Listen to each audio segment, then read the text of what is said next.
Encontros com o Futuro, hoje com um convidado muito especial, Andrei Brito, Chief Marketing Officer da Balduco. Aqui na bancada comigo, Érica Martins, diretora da SPM Business. Eu sou Matthew Schurtz, diretor do World Observatory. O Encontros com o Futuro é uma iniciativa do World Observatory em parceria com a SPM e a Prime, Braço das Nações Unidas para as Escolas de Negócios no Brasil e no mundo. Andrei, muito bem-vindo. Obrigado, é um prazer estar aqui hoje. Andrei, conta pra gente o que faz o Chief Marketing Officer da Balduco. Acho que todo mundo conhece a Balduco. Conhece. Faz bastante coisa. Bom, deixa eu primeiro me apresentar como Chief Marketing Officer da Balduco há 3 anos, mas eu estou na empresa já há quase, são 7. Na minha segunda passagem, se eu sou uma primeira, já são 10. Então, eu digo que quase metade da minha trajetória está na Balduco, que é uma marca que ela é extremamente conhecida, 100% de awareness, mas também muito querida, muito amada no Brasil. Então é um orgulho trabalhar com uma marca que se construiu e tem uma trajetória muito bonita, né? Eu faço muita coisa. Eu tenho hoje a responsabilidade pela área de marketing, que tenho branding, mas também tenho negócios. Então a gente tem uma vertical hoje de categorias, um time trabalhando para os negócios, avaliando P&L, margem, inovação também fica dentro dos negócios. A gente é uma empresa bastante ativa em inovação. Tenho a área de insights, a área de inteligência de mercado. A gente tem também uma diretoria para trade marketing que fica na minha estrutura, inclusive com trade marketings nas regiões no Brasil, espalhados no Brasil inteiro. Então é um time bastante grande que está nas pontas. A gente acha muito importante estar próximo do shopper, onde as coisas acontecem. Essa é para a Business Unit Brasil. Eu também tenho responsabilidade pelo internacional. A gente tem uma diretoria de marketing que fica em Miami. Hoje a empresa tem uma fábrica lá nos Estados Unidos. Não sabia disso. Tem uma fábrica já há alguns anos, vai fazer quase 10 anos, e a gente comprou um terreno agora na próxima cidade de Tampa, que a gente tem um terreno de quase 300 mil metros quadrados para fazer expansão internacional e abastecer toda a América do Norte a partir da Flórida. Sei. Então, o marketing internacional também fica na minha responsabilidade e também o varejo. A gente tem Casa Balduco, uma cafeteria, já vai fazer 10 anos, e é um projeto de expansão contínua. Já tem 180 lojas Casa Balduco no Brasil inteiro, e para mim é a primeira vez que eu trabalho com varejo. É sensacional. Eu estou aprendendo muito. Eu digo que... É sensacional o varejo e a Casa Balduco, tá? Os dois, a Casa Balduco foi uma ideia muito legal, que surgiu... Hoje a gente fala muito do né? O que é a Casa Balduco? A Casa Balduco é uma cafeteria que nasceu para gerar uma experiência de marca para o consumidor direto, né? Então, a publicidade de Balduco sempre foi o senhor Balduco fazendo produtos no forno da casa dele e oferecendo na cozinha para as pessoas. A Casa Balduco é mais ou menos isso. A gente faz os produtos no forno, tira o café e oferece para as pessoas na mesa. E é um resgate da própria origem da marca, porque a Balduco nasceu de uma doceira no bairro do Brás em 1952. Então a Balduco nasceu como uma lojinha que vendia panetone, primeiro panetone do Brasil. Que ano? Desculpa. 1952. São 72 anos de história do primeiro panetone, e hoje a gente é não só o maior do Brasil, como o maior do mundo em panetone, né? A gente faz 85 milhões de panetones todos os anos. E a Casa Balduco, ela não só serve o café, tem a experiência da marca, como você tem uma ambientação que te leva para o imaginário da publicidade de Balduco, como também foi a solução para a gente ter o panetone o ano inteiro. Exatamente. Muita gente cobrava, por que a Balduco não tem panetone o ano inteiro? Matthew, você chega lá, bem quentinho. Tem panetone o ano inteiro? Tem. Pedaço de chocotone quentinho. A gente faz a fatia para acompanhar o café com açúcar, canela, feito na chave. Só lá que tem? Só lá que tem. O ano inteiro, só lá que tem. Já são 180 lojas, a gente está no Brasil inteiro. Então, a Balduco está chegando com o panetone o ano inteiro praticamente aí nas grandes capitais e os maiores interiores. Eu não aguento, eu preciso contar uma história aqui.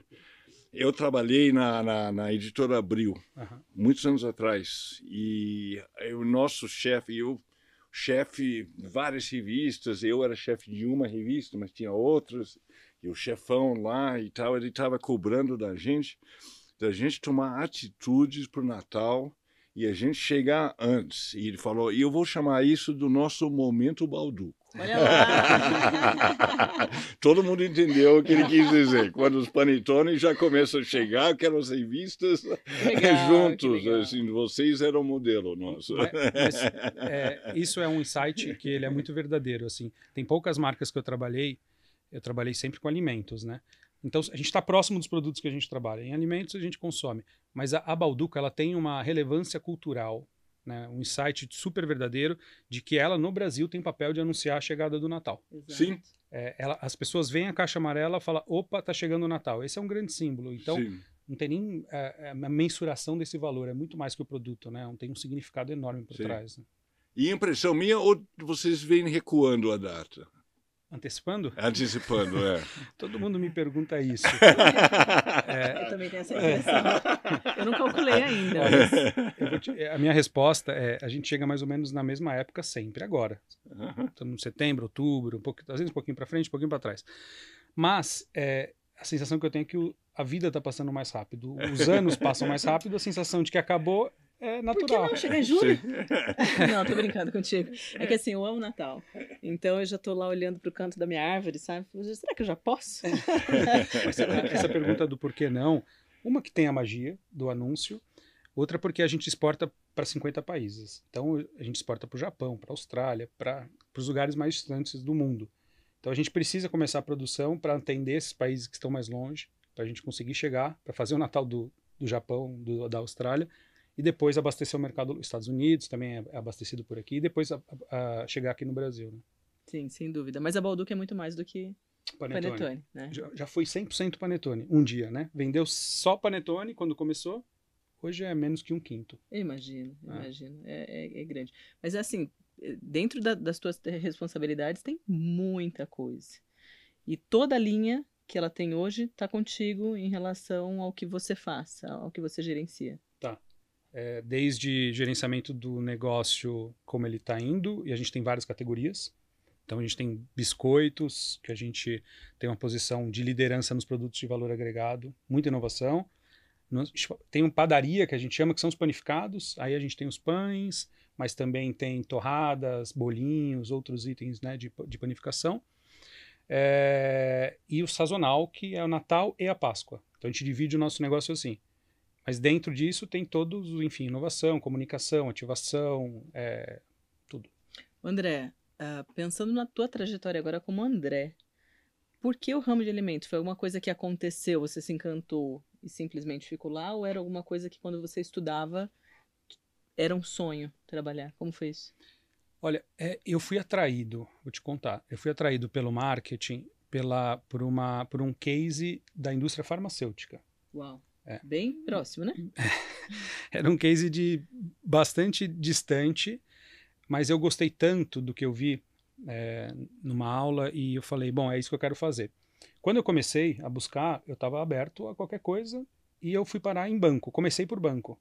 Poxa, do mercado farma, vamos exato. pro banco. Comecei com farma, comecei na inspiração com farma, comecei a trabalhar no Itaú, na área de engenharia de processos, que foi o que eu consegui para começar no estágio. E aí eu vi que não era muito aquilo. Mas o que eu gosto de ter feito esse início no banco, e eu falo isso para quem começa, é a visão analítica, que eu acho que ela é muito importante para um profissional de marketing. Total. Né? Porque às vezes você tem essa visão de que é a criatividade, mas para mim a criatividade é um meio. É um meio para você entregar uma estratégia. Né? E a visão analítica te ajuda nesse set estratégico, entender o contexto. Então eu comecei por aí, por banco. E aí eu fui para a indústria, comecei na Danone como estagiário, depois fui trainee, fiquei quase 10 anos lá. E me atraí por aquilo que eu falei. Primeiro, produto muito próximo da gente, então assim, você via o que você fazia acontecer e levava para casa e dividia, então assim, é muito legal compartilhar o trabalho. Segundo, muito dinâmico. E aí eu acho que é o que mais me atraiu, o dinamismo da indústria de alimentos, que você tem tempos muito curtos para execução, né, de inovação, de planos, competição acirrada. E aí eu passei por várias categorias, cada uma tem uma... Quando você fala inovação é interessante, né? Porque quando a gente pensa em inovação, eu venho mais com uma cabeça de tecnologia, e a gente está falando em alimento. Como que funciona? O que é essa inovação? Vou te fazer mais uma pergunta dentro disso. Quando a gente pensa numa... Você fala bolacha ou biscoito? Biscoito. Tá bom. Eu falava bolacha por ser paulista, mas Só depois de pra eu não trabalhar com a errar, tá? categoria biscoito, oficialmente. Deixa eu ir, né? A gente podia fazer um podcast inteiro sobre isso. Não é, não. Dentro do biscoito. Às vezes a gente tem que, ao invés de aumentar o valor do produto lá na ponta, às vezes nós diminuímos o tamanho dele. Faz sentido isso? Eu tenho que avisar, mas faz sentido. Isso está envolvido com tecnologia? Não tem. Como que vocês estão com essa visão de tecnologia? Diminuir o tamanho, eu vejo como uma necessidade que a indústria tem de continuar gerando acessibilidade. No sentido de continuarem conseguindo comprar. De continuarem conseguindo comprar, no Ok. desembolso. Ok. Então, essa é uma solução que a indústria vem fazendo, todas. Eu vi um estudo esses dias sobre chocolates, o quanto Sim, reduziu em tantos anos. Sim. E essa é uma forma. A outra forma, que não deixa de ser verdadeira também, é a gente trabalhar com porções mais porcionadas, mais limitadas. Mais pockets, vai. Mais pocket. Porque as pessoas também têm a questão de indulgência / saudabilidade, equilíbrio. Sim. Então, a indústria trazer porções menores também ajuda nesse controle. Uhum. Né? Então, a gente acredita nisso também. O que a gente faz eu tenho produtos que são de desembolso baixo e pockets, mas eu também tenho aqueles formatos mais familiares, porque a gente está na casa das pessoas, né? E sabe um dado muito interessante que eu gosto de contar? Para mim é um dos que eu mais tenho orgulho de resultado de Balduco. Balduco nasceu no Natal, no Panetone, na mesa do fim do ano. Uhum. Para comer Panetone, você precisa de uma faca, de prato para servir.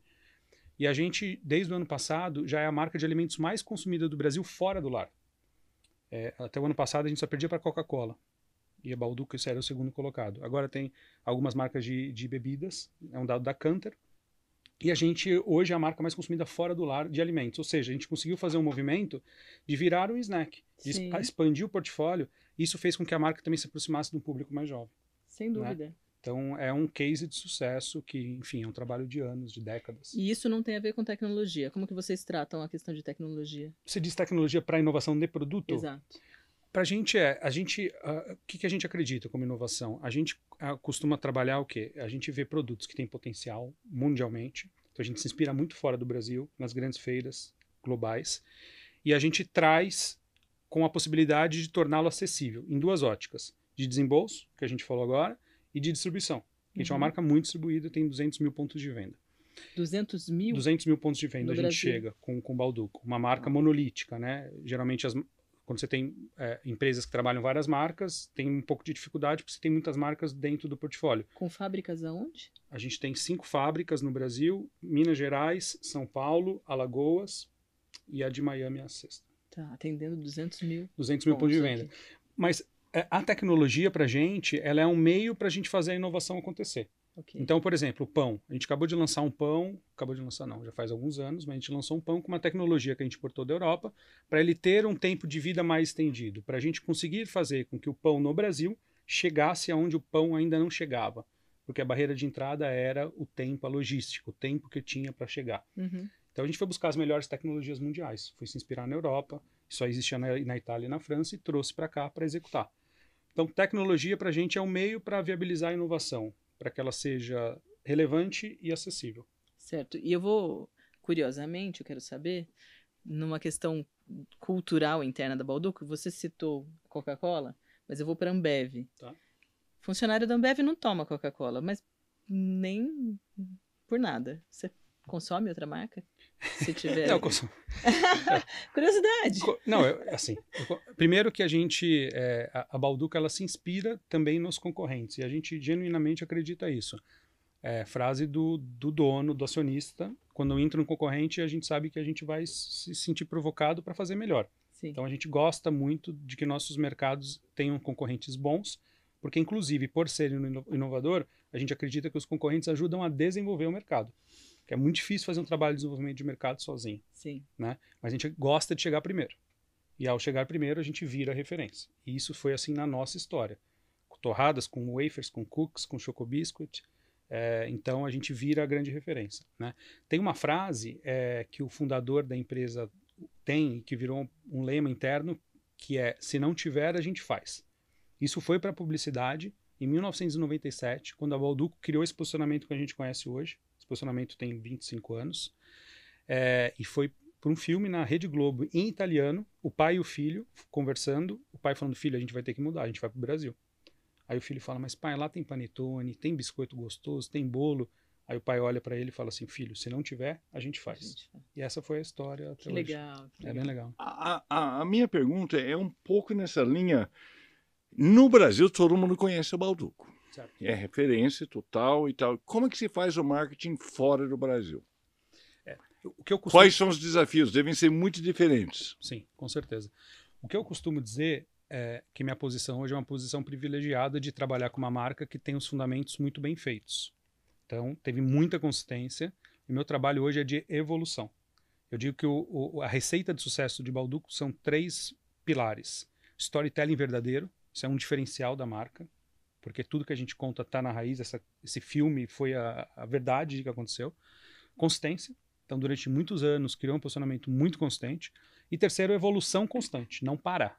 Então isso para mim, hoje o meu grande foco é a evolução, tornar essa marca contemporânea de uma marca que tem 70 e poucos anos, que mantém tradição como valor, mas eu não quero que fique parado ou seja tradicional. E que tem muita concorrência. Fora do Brasil, o trabalho é um trabalho da base, do que foi feito aqui há muito tempo atrás. Claro que a gente já aprendeu muita coisa, mas a gente começa apresentando as credenciais da marca. Primeiro, a gente não abre mão de contar o nosso storytelling, porque é uma verdade, está nos valores da marca, tem uma família por trás até hoje. Né? Segundo, que a gente precisa apresentar os nossos produtos, então gerar experimentação, a gente acredita no que a gente faz. Nossa qualidade é um diferencial. Então hoje nos Estados Unidos, por exemplo, eu trabalho para, primeiro, apresentar quão bom é o nosso produto. A gente tem wafer lá, a gente produz wafer nos Estados Unidos. A gente já é o vice-líder em algumas regiões como Flórida, Califórnia, Nova York, a gente já é o líder. E a gente foi com uma boa execução, com uma precificação correta, apresentando o produto, gerando trial, e depois a gente vem amarrando um pouco do que está por trás. Quem é a marca que faz esse produto, para que a gente possa apresentar os outros produtos, para expandir o portfólio. Nem todos vão para lá, não, certo? A gente se preocupa em fazer e começar com foco. E culturalmente nem todos talvez caibam lá. Tem um fit. Panetone não é costume nos Estados Unidos, ou não era no meu tempo. Ainda não, mas queremos que seja. Então. A frase do Massimo Bauducco é: os italianos levaram a pasta e a pizza para o mundo e a gente aqui do Brasil vai levar o panetone. Nos Estados Unidos, a gente está chegando. Mas a gente já tem mais de 10 milhões de panetones por ano lá. Então não é pequeno. 10 milhões de panetones não é pequeno. A gente produz 80, aqui 50, 60 milhões. E a gente tem essa diferença indo para fora. Nos Estados Unidos, a gente começou... o que eu brinco é que o problema que a gente está no Natal, que a cada ano que você cresce, você tem que esperar um ano para crescer mais um pouquinho. Então os passos são muito longos. Você precisa de 10 anos para ver movimento. Mas está acontecendo. Hoje a gente tem 9 em cada 10 panetones vendidos nos Estados Unidos é Bauducco. Então a gente tem 90% de share de unidades, ali muito relevante. A gente fez algumas adaptações. Então, por exemplo, lá a gente tem um panetone vanilla para tentar se aproximar do sabor, né, do público local. E a gente está agora ativando mais a marca. Neste ano, a gente tem uma parceria com a Disney, em que a gente vai ter, por exemplo, dentro de um parque da Disney, do Epcot Center, a gente vai ter receitas feitas com panetone Bauducco no Festival de Natal. Uma baita sacada, né? Então a gente se aproxima, o Natal já é forte. Essa é a parte mais importante. Como estação, como Estados momento. Unidos, Natal é muito forte. Você entra nas lojas, você ouve música de Natal, decoração de Natal. Então a data existe. Agora a gente tem que fazer essas coisas se conectarem e visão de longo prazo. Então se eu acreditar que em um ano eu vou fazer, não conseguir parar, não vai ser. Não tem como. Mas por ser uma empresa também familiar, que tem a visão lá na frente, a gente fala assim, a gente entrou nos Estados Unidos há 20 anos, 15 anos, de forma forte. A gente está pensando nos próximos 15 para ter uma empresa grande lá na frente. Né? Sim, sem dúvida. Sensacional. Mais alguma coisa, Érica? Acho que é questão ambiental, né? Que você normalmente pergunta. Senti como vocês estão vendo a questão de ESG, a questão ambiental? A gente tem... Bom, bastante tempo a gente trabalha com isso. A gente tem um comitê, que eu faço parte, de sustentabilidade. Tem uma pessoa que fica responsável, uma diretoria para isso.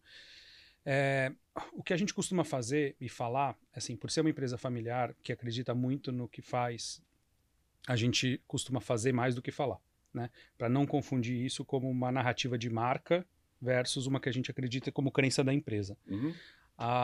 O papel, dentro desse contexto do ESG, a gente tem um papel social muito forte que vem das raízes dos fundadores. Quando o fundador, estamos na terceira geração, né, mas quando o principal fundador dessa geração fez 60 anos, ele falou, eu quero fazer um instituto, eu tenho essa visão de ter um instituto e eu quero transformar a vida de jovens. Esse instituto agora já tem 5 anos, a gente já formou 200 jovens, que são jovens, são jovens do nosso entorno, das fábricas, em vulnerabilidade social. Eles ganham como é que eu posso falar? Uma bolsa, é isso. Eles são formados na panificação, mas a panificação... no negócio em si. A panificação, ela é só um pano de fundo para a gente transformar a cabeça deles... Mas não é uma formação, por exemplo, ensino fundamental, nada a ver com isso, é formação no negócio. É preparação para eles poderem ir para o mercado de trabalho. Okay. Mas mais do que isso, a assinatura do Instituto é onde os sonhos acontecem. Que legal. A gente quer, através da panificação, falar que eles podem fazer o que eles quiserem. A panificação pode ser o fim ou não, e muitas vezes não é. Mas eles mudam a mentalidade, eles se inserem, a gente prepara para dar perspectiva e inserir no mercado de trabalho. São 200 jovens formados, 85% deles estão empregados, dos formados, e 1/3 fazem faculdade, de jovens que não tinham perspectiva nenhuma. Então, essa é uma das coisas que a gente se orgulha. Balduco. Até a faculdade? Não, eles são formados, são preparados, e aí cada um segue o seu caminho. Essa mudança de mentalidade os faz buscarem esse ensino superior. Alguns acabam trabalhando com a gente, por afinidade, por interesse, mas a gente não quer só canalizar, não é um pipeline de formação de funcionários, a gente quer formar pessoas, né? E tem dado muito certo e a gente se orgulha muito e esse projeto está sendo expandido. A gente fez uma aquisição de uma fábrica agora em Mogi, não contei essa fábrica, uma nova fábrica, e a gente vai ter um instituto também nessa fábrica para os jovens do entorno de Mogi das Cruzes. Das Cruzes, aqui pertinho. Me fala só, para a gente até encerrar, Matt, você... Tudo bem, foi formado, eu não considero concorrente, tá? Só economias, né? Como a gente falou, na USP, só que você está agora dentro de uma escola de marketing e atuando como marketing. Para um estudante daqui, do curso de administração, que o nosso foco, nossa bandeira é marketing, estar lá na tua equipe, o que você me diz que seriam diferenciais ou o que ele precisaria ter para conseguir uma entrada para estar no teu time, por exemplo? Bom, a gente tem bastante gente na equipe. Hoje meu time tem 70 pessoas. É um time jovem, bastante gente que passou por aqui. E, assim, é difícil você formatar um perfil, né? Eu acredito muito na diversidade na composição do time. Só que tem algumas coisas que eu acredito que são importantes como formação. Uma delas eu já disse, que é não acreditar que marketing é criar, a não sei que vocês queiram ir para publicidade, ser um criativo, mas trabalhar os fundamentos mais analíticos, que é administração para conseguir ter uma discussão de negócio. Legal. Porque no final do dia o que a gente tem que fazer em marketing, o que eu acredito é responder aos anseios do consumidor, olhar de fora para dentro. Sim. E isso passa tanto pelo comportamental quanto pelo prático que a gente falou de desembolso, de precificação, sim, por exemplo. Então acho que essa é uma coisa.